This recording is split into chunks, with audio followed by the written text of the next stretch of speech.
Hi everyone, today's video is to show a development example of STM32 EVO board and T5L Smart Screen. This example includes three elements: the STM32 EVO board, the T5L Smart Screen, and the PCB structure of the Smart Screen. The PCB structure is to facilitate video explanation. The example implements three types of control: 4 I/Os for controlling the LEDs on/off,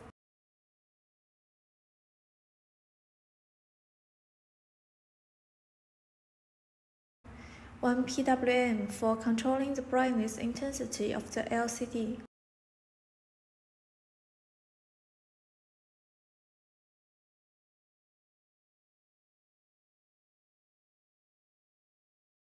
I/Os for controlling the ultrasonic rangefinder.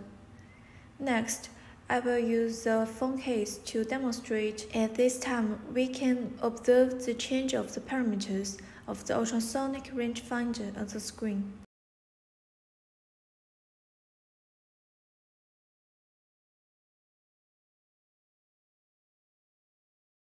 The development of the above functions is based on T5L ASIC. The smart screen used in the example belongs to EKT evaluation board series.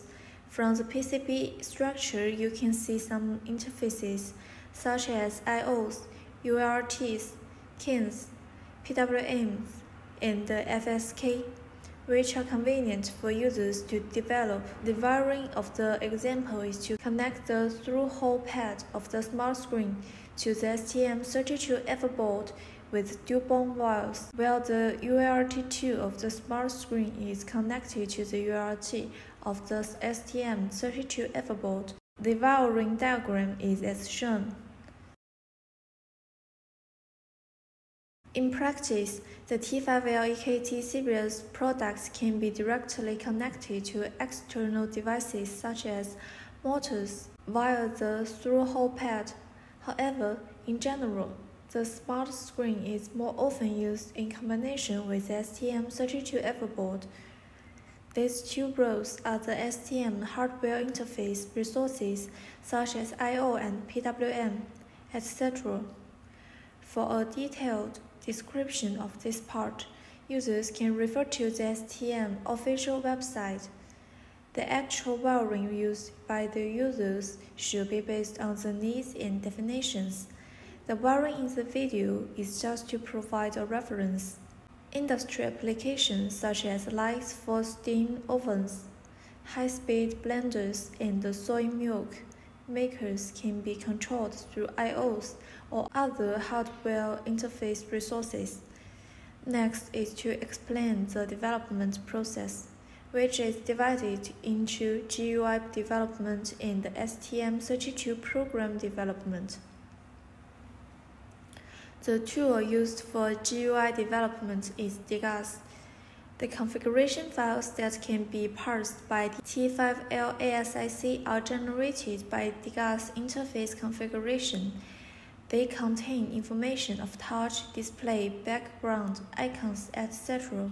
that we configure in the software.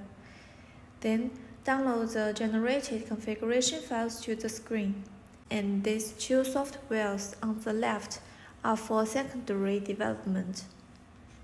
The T5L Smart Screen is pre-installed as the underlying program of T5L OS and is mainly responsible for serial communication. If there are other needs, you can also use C51 development and download the T5L 51 bin file to the screen. When developing with C51 for the first time, there is a situation that UART cannot communicate. In that case, you can write through the UART part of the program, or you can contact the customer service to get the official program. It should be noted that the cycle of DGUS is 20 milliseconds. The above is the introduction to the development part. This picture introduces the T5L Smart Screen and the STM32 EVO board. Once again, the hardware interface resources of the Smart Screen including UART, CAN, PWM, AD, and I/O can be used directly. Only the mode of I/O, CAN parameters, etc. need to be configured and enabled with reference to the T5L development guide, and the interface definition of STM32F board can be found in the STM official website of the corresponding model development information. Next, the program section is described. The program based on I/Os and the PWM is as follows. This is an established code with a total of 337 lines.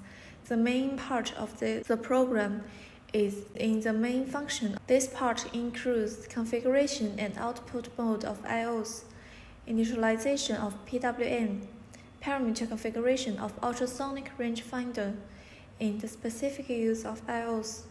You can refer to the comments for the meaning and function of each line of code, including the ultrasonic rangefinder, timing data acquisition, and the transition and display on the screen. If users need to use a same function, you can directly refer to the code in the example. For different modules, D1 will provide the corresponding reference code. After complete the code and click Build, a hex file will be generated, which can be converted into a bin file by using the D1 download for 8051 tool. The Degas software covers various touch and display functions that will be used in general development, such as icon display, touch button, etc. After the interfaces are configured, cool HMI can be realized. Commonly used various functions have been encapsulated in the controls. Only the corresponding parameters need to be configured, and one of the more important parameters is VP. The specific usage can refer to the T5L development guide. The communication between the smart screen and the FO board is achieved by means of serial data. Thank you for watching.